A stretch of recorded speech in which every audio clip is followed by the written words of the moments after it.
April 17th, 1945. The air smelled of smoke and damp earth, a mixture that clung to everything in those final weeks of the European war.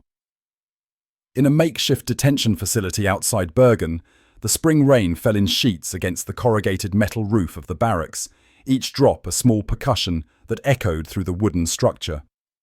Inside, 47 women sat on rough benches, their hands clasped in their laps, their eyes fixed on nothing in particular.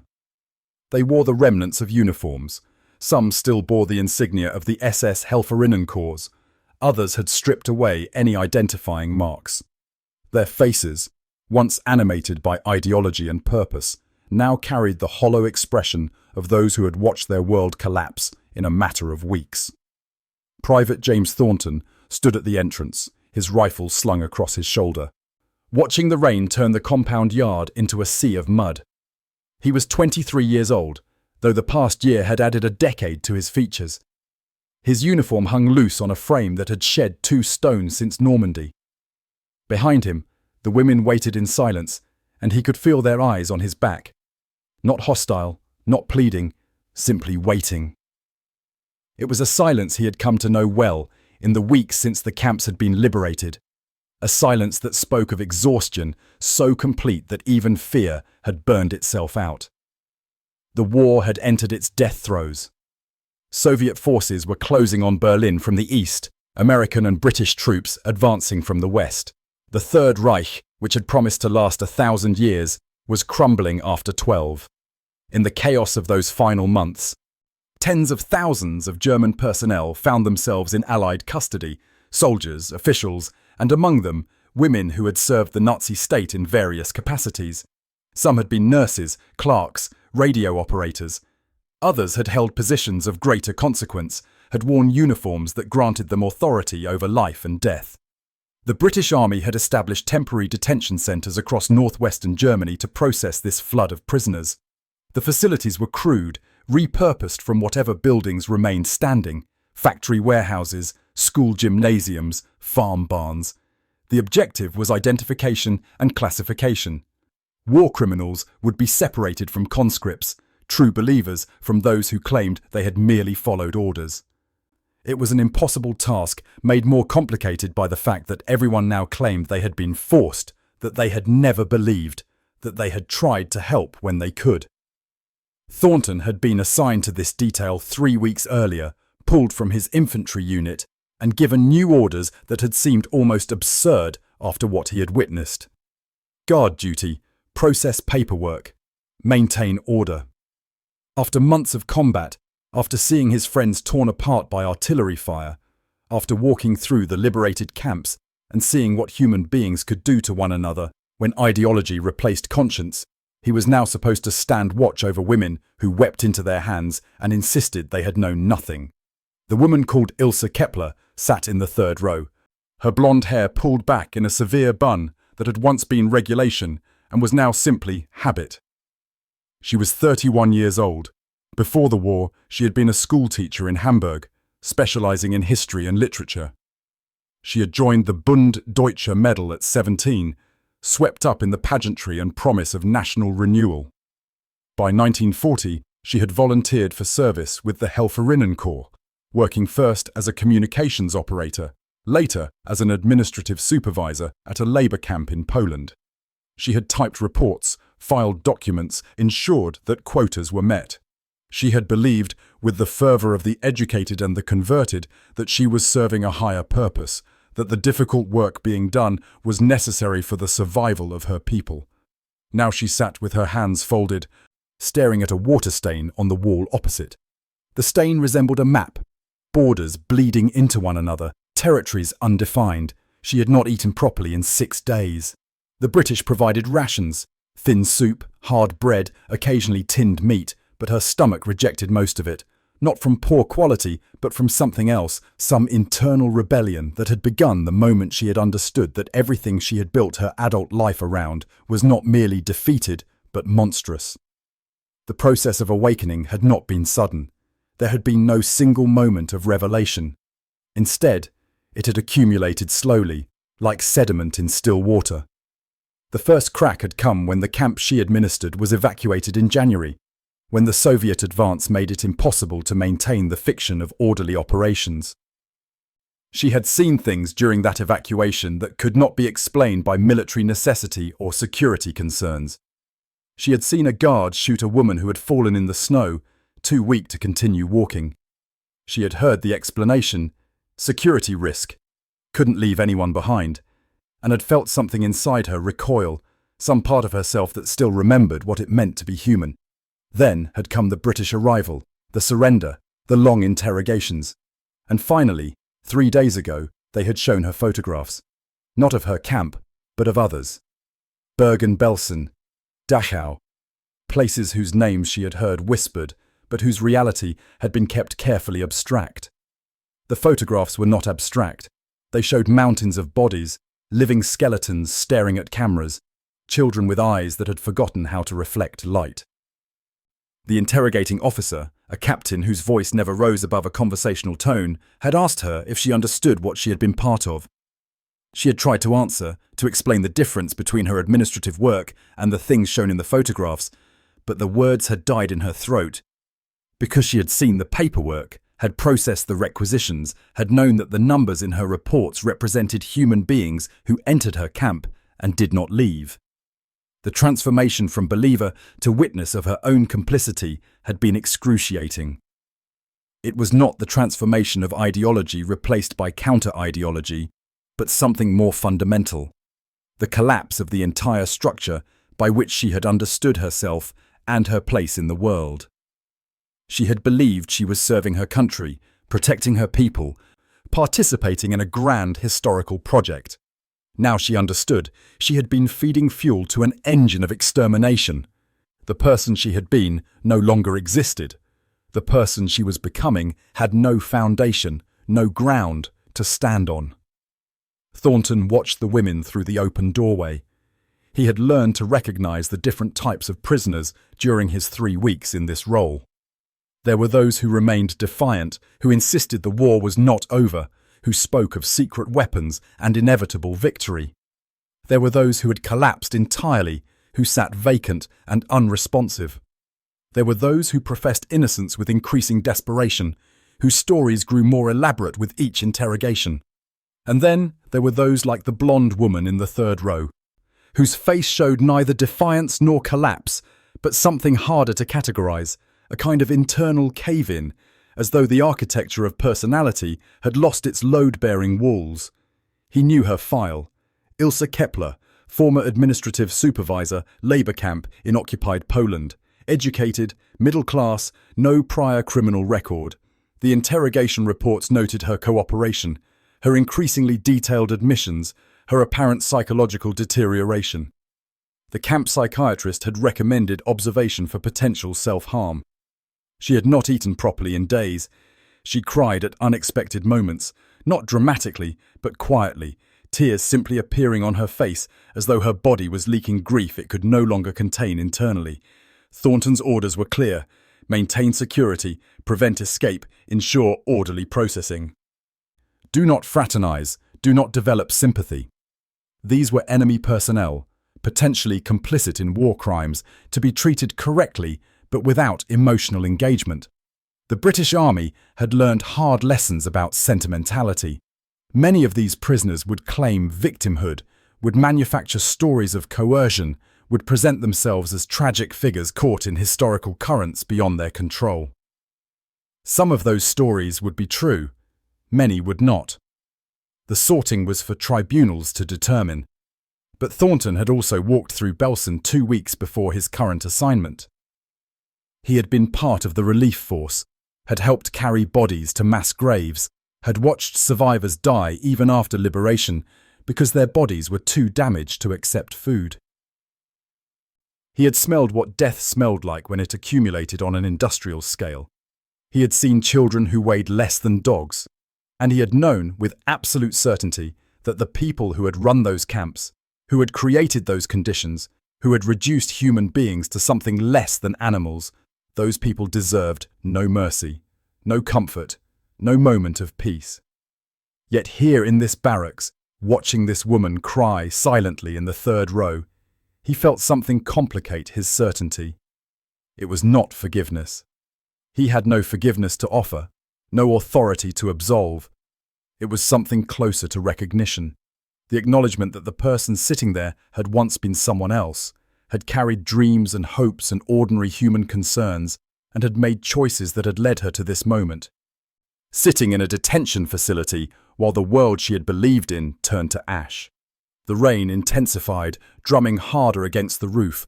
One of the younger women near the back began to sob, her shoulders shaking. The sound was contagious. Within moments, 3 others had joined her, their crying distinct from one another, one high and keening, another choked and gasping, the third a low moan that seemed to come from somewhere deep in the chest.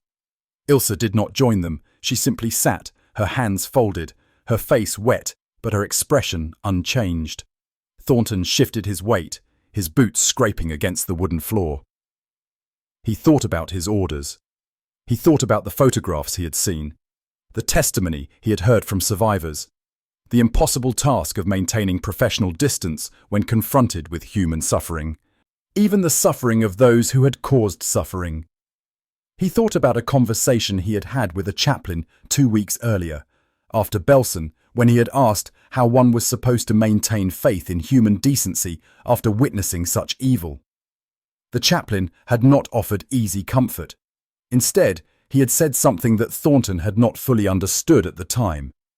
The measure of our humanity is not found in how we treat those we love, but in how we treat those we have every reason to hate, not because they deserve it, but because we must preserve what they tried to destroy in us. The words had seemed abstract then, philosophical. Now, watching women cry in a barracks while rain hammered the roof, they felt less abstract. He made a decision that violated no specific order, but contradicted the spirit of his instructions. He walked to the supply room adjacent to the barracks, found a crate of Red Cross parcels that had arrived the previous day, and brought it back. Tea, biscuits, tinned milk, chocolate. He set it on the table near the entrance and spoke, his voice level and without particular emotion. "There's tea here, cups in the crate. You can make it yourselves." The women looked at him, then at the crate, then at each other. No one moved. They seemed uncertain whether this was permitted, whether accepting would constitute some form of admission, whether this was a test. Thornton returned to his position by the door and said nothing more. After several minutes, one of the older women, a former nurse named Gerda, stood and approached the crate. She moved slowly, as though expecting to be stopped. When nothing happened, she opened it and began preparing tea, her movements mechanical but practiced. She poured water from a kettle that had been heating on a small stove, distributed cups, passed biscuits. The others accepted them silently, holding the warm cups in both hands, breathing in the steam. Ilse took her cup but did not drink immediately. She held it, feeling the warmth against her palms, watching the surface of the liquid shimmer slightly with each breath she took. The tea was nothing special, standard military issue, but the gesture behind it penetrated something in her that the interrogations had not reached. It was not the tea itself, but what it represented. The smallest acknowledgement that she and the others were still human beings, still capable of feeling cold and hunger, still deserving of a moment's basic dignity, even in circumstances where such dignity might seem unjustified. She looked up at Thornton, this young British soldier with the exhausted face and the careful distance he maintained. She wanted to thank him, but could not find words that would not sound grotesque, given everything that stood between them. Instead, she simply held his gaze for a moment, and in that exchange, something passed that was neither forgiveness nor condemnation, but a third thing. The simple acknowledgement that both were human, that both had been shaped by forces larger than themselves, that both would carry what they had witnessed into whatever future remained. The historical record shows that in the months following Germany's surrender, Allied forces processed millions of prisoners. The Nuremberg trials would establish legal precedent for crimes against humanity. Many would be held accountable. Many others would slip through the cracks of an overwhelmed system, would reinvent themselves, would disappear into post-war reconstruction. The question of collective guilt versus individual responsibility would haunt European consciousness for generations. How many had actively participated in atrocities? How many had enabled them through passive compliance? How many had known and chosen not to see? The answers were never simple, never satisfying. What the official records do not capture are moments like this one, small, private, essentially ordinary. A soldier offering tea to prisoners not out of weakness or sentimentality, but out of a stubborn insistence that the war had not succeeded in destroying his ability to recognize suffering when he saw it, even in those who had served the enemy. A woman receiving that tea and understanding, perhaps for the first time, that the ideology she had served had not merely been defeated militarily, but had been wrong in some fundamental way that no propaganda could explain away. Thornton did not speak to the women beyond basic instructions for the remainder of his shift. He did not soften his vigilance. When he was relieved 4 hours later, he reported the distribution of the Red Cross parcels in his log, noting them as routine provision of available supplies. His commanding officer glanced at the entry and nodded without comment. Such small mercies were not forbidden, merely unemphasized in an environment where the enormity of discovered crimes made any gesture toward perpetrators seem potentially treasonous to the memory of victims. Ilse finished her tea slowly, making it last. When the cup was empty, she held it for several minutes longer, reluctant to set it down, as though the warmth in her hands was the last connection to something she could no longer name. Around her, the other women had grown quiet again, but it was a different quality of silence now. Not the hollow silence of those waiting for judgment, but the exhausted silence of those who had been permitted, for a brief interval, to simply exist without the weight of their choices pressing down quite so heavily. In the weeks that followed, Ilse would be transferred to a larger facility, would face formal tribunals, would provide testimony that contributed to the prosecution of higher-ranking officials. She would serve 3 years in detention before being released into a Germany she no longer recognized, a Germany that was itself struggling to understand what it had been and what it might become. She would never teach again. The Germany that emerged from the ruins did not want teachers who had worn the uniform she had worn, who had served the regime she had served. She would work instead in a factory, anonymous among thousands of others, trying to rebuild their lives from the fragments of collapsed ideologies. But on April 17, 1945, in a barracks outside Bergen, while rain fell and the Third Reich breathed its last, she held a cup of tea given to her by an enemy soldier who had every reason to let her suffer, and chose instead to offer the smallest gesture of recognition that she remained, despite everything, a human being. It was not redemption. It was not forgiveness. It was simply the refusal to allow atrocity to dictate the boundaries of human response, the stubborn insistence that mercy could exist without excusing, that acknowledging suffering did not mean absolving guilt. The war ended 3 weeks later. Cities lay in ruins. Millions were dead. The evidence of genocide was undeniable. The trials would sort perpetrators from bystanders, the enthusiastic from the coerced, though such distinctions were always imperfect. Justice, where it came incomplete. Many who deserved punishment escaped it. Some who bore lesser guilt faced greater consequences. The machinery of accountability ground slowly and imperfectly through the rubble of collapsed empire. What remained, buried in the countless unrecorded moments of those transitional months, were encounters like the one between Thornton and Ilse, encounters that complicated the narrative of simple vengeance, that suggested something more difficult than retribution or absolution. They suggested that even in the aftermath of systematic evil, in the presence of those who had served that evil, it was possible to maintain a kind of moral attention that neither excused nor obliterated, that held space for both accountability and recognition of shared humanity. Thornton returned to England in September 1945. He rarely spoke of his time in Germany, found it difficult to explain to those who had not witnessed the camps what it meant to stand guard over their former operators. When pressed, he would say only that war was complicated, that the people you guarded were sometimes harder to hate than you expected, and that the choice to remain humane in the face of inhumanity was not weakness, but the hardest discipline of all. He worked as a postal clerk for 37 years, married late, had 2 daughters, and died in 1987 without ever writing down his experiences. Ilse lived until 2003, her past known only to a few family members who learned of it by accident when she was quite old. She never spoke of the war except once, near the end, when a granddaughter asked directly. She said only that she had believed terrible things, had done terrible things in service of those beliefs, and that the kindest moment of her life had come from someone who should have hated her most. When pressed for details, she shook her head and said no more. The truth is that ideology, whether magnificent or monstrous, always promises meaning, a framework by which to understand chaos, a narrative by which to justify action, a vision of the future that makes present suffering purposeful. It offers certainty in a world of ambiguity, belonging in a time of isolation, purpose in the face of meaninglessness.